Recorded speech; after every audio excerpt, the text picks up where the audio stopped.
Ito po yung pinagkuhanan ng ng pantanim. At ito po yung naghahakot ng paglilinis ng stock.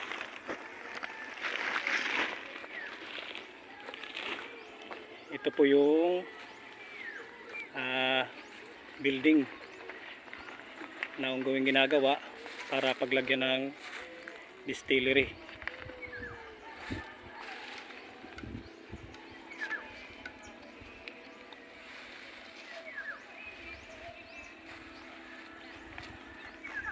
Punta tayo dun sa taas, yung nagkukuha ng pantanim.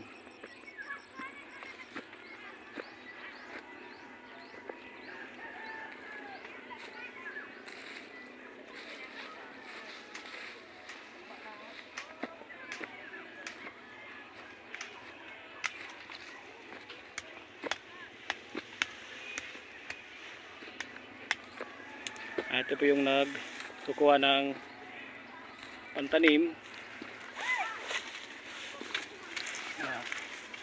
Ganyan po, puputulin yung stock.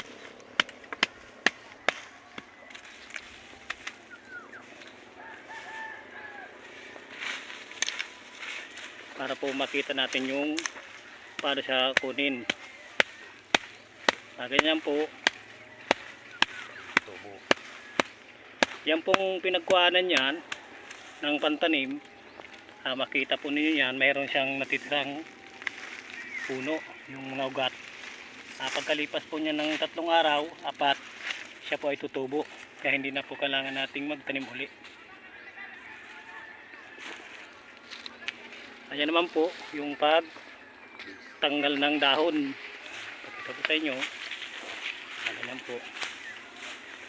Tatanggalin yung pong dahon.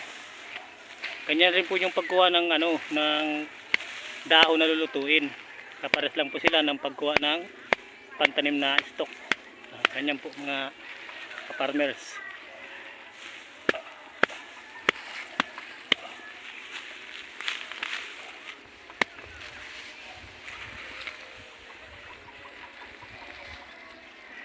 Ito po ang kagandahan ng citronella. Hindi po siya talo ng mga ibang damo.